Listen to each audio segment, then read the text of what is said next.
Alright folks, welcome back to the channel. In today's episode, we're diving into one of my favourite mission chains in Red Dead Redemption 2, pouring forth oil. We're going to take a look at how Rockstar structured this mission and why it's basically a mini heist blueprint and what it might mean for GTA 6 and the missions we'll get with Jason and Lucia. I'm also going to be taking a look at ambient music, things like Uncle playing the banjo, the gang singing together and Arthur humming to himself. All those little atmospheric touches that Rockstar uses to pull you into the world. Finally, we'll take a look at one of the side stories in the game, a man building a house near Valentine, which on paper sounds quite dull, but actually it's really a brilliant bit of environmental storytelling. If you enjoy this series, hit like and subscribe, it really does help. Let's get into it. So, pouring forth oil is one of the perfect examples of Rockstar showing off how they do a multi-stage mission design. It basically plays out like a mini heist movie, but in 4 neat chapters. And this is the sort of structure that I think we're going to see carried out over into GTA 6. So first off, you've got the bit where you have to actually steal the wagon. And there's lots of different ways you can do this mission. I mean, there isn't really any guidance on how you're supposed to pull it off. You could go in quiet, you can go in loud, or quiet then loud, which is usually how it goes for me. And flexibility, it's very Rockstar, and I really hope GTA expands on this. You know, multiple prep options, different resources you can steal or buy, and just different approaches that actually affect the final mission, not just linear kind of heist missions like what we've had in GTA 5. You'll notice here that, I'm creeping up to the oil refinery. I can see guards posted around the outside. I try to go in stealthy and knife a couple of dudes in the face, but it sets off a chain reaction, which then spooks the horses with the oil tanker on it, which I have to chase down and jump to. And it's really simple, it's really short, but it's full of that kind of adrenaline, which I think makes it more exciting. And I want to see more of that in GTA 6, where things could and can go wrong. So once you actually stop the train by putting the tanker on the tracks, the robbery itself is really interesting. Once the train's stopped, you don't just grab loot and then leave. Arthur goes carriage to carriage, robbing people individually. You talk to them, you threaten them. Some people hand things over quickly, some people hesitate, some get brave and need a little encouragement. And it's personal, it's tense, it makes the robbery feel real, not like a scripted moment, but an actual crime with moving pieces and nervous people trapped in a tiny room with you. If you think back to the leaked GTA 6 footage, which I'm not going to show here, the diner robbery with Jason and Lucia, it looked very, very similar in terms of design philosophy. We didn't just see them go for the cash register, we saw them robbing individual NPCs, pointing guns at people to make them comply, ordering civilians to the floor, and they're moving around the room choosing who to loot next, reacting to people panicking or hesitating. And it's basically the modern urban version of what Arthur's doing in this train job. Rockstar clearly likes robberies where you're not just collecting money, you're managing a room, or you're reading NPC behaviour and controlling the situation.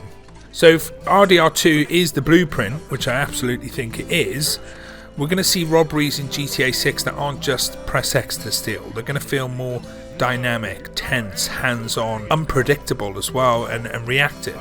Exactly like this train job. NPCs might resist more, some might fight, some might run, some might be videoing you, and robberies could feel more like mini story moments, not just filler. So this little moment in pouring forth oil, this slow person by person looting, it's not just great gameplay, it's a window into Rockstar's design properties. And the leaked footage from GTA 6 lines up almost perfectly. The future of robberies is going to be intimate, dangerous, full of character, just like Arthur's experience on this train.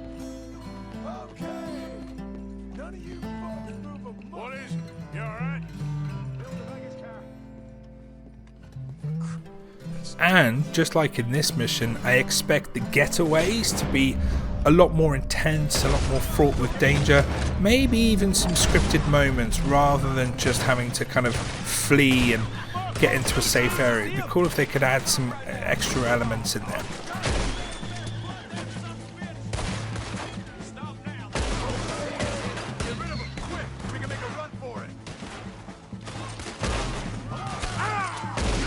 Now on to something that I don't see a lot of people talk about enough, which is the ambient music. So not the soundtrack, I mean the music playing around you. Think about Uncle playing the banjo.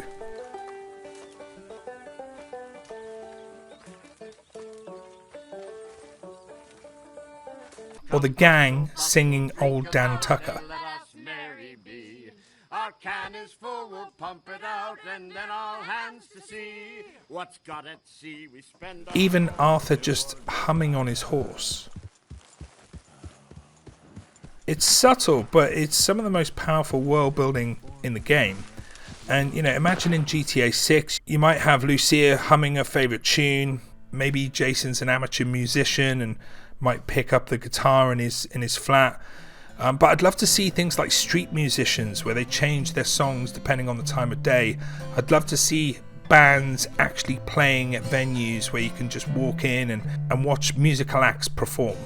I think that would really add to the atmospheric touches. I know that you've got music in the car, you've got music coming out of cars around you and buildings, but I'd like to see more live music, if that makes sense. Maybe you see bands that you've heard on the radio, or do you know what, maybe even a karaoke bar could be quite fun to see Jason and Lucia kind of go in and you have to pick songs for them to sing. I can imagine that might even be quite fun on GTA Online, or I don't know, maybe that's too much. But you know, more musical events, maybe even like a big rock concert out in the middle of nowhere with live bands and different types of music that isn't just the radio. And I just want to finish this week's episode talking about this man who's trying to build a house outside of Valentine. And, you know, it starts really small. You walk up to this guy, he's building a house. Doesn't actually say whether or not he's going to live in it. I think maybe he's building it to sell. He asks you to help him out. He wants you to go get some lumber. And I go and help him get some lumber. On the way, little dynamic event. A tree falls and crushes this guy and you have to help people lift him out. And then he's getting laid off and you have to actually decide whether or not you're going to pay him some money and help him out. But you go to the site manager and you buy some lumber, and I take it back to the guy who says that he's going to use it obviously to build the house and maybe share some of the profit with you. And it's a tiny story. It's not even a story. It's like, you know, these ambient kind of side quests, but it feels real. It feels like you're contributing to the building of the world. And imagine that in GTA 6, you know, maybe Jason helps a neighbor fix up their bar in Little Haiti, or maybe Lucia checks in on someone living in her building. Side characters with actual arcs developing over hours, days, missions, and it's that slow burn storytelling that I really love about RDR2, and I just hope that is going to be taken to the next level in GTA 6. So, takeaway from this episode: if you look at Pouring Forth Oil, the ambient music, the house building side mission, Rockstar is clearly moving towards more emotional, layered open world. And I genuinely think that GTA 6 is going to blend realistic multi-stage mission design, intimate character moments, evolving NPC stories, richer ambient audio, and a world that rewards curiosity as much as the chaos. Alright folks, that's today's deep dive. Thanks so much for watching. If you enjoyed it, hit the like, subscribe button, stick around for the next episode. I'll see you in the next one. Until then, keep an eye on the little details, because Rockstar definitely does.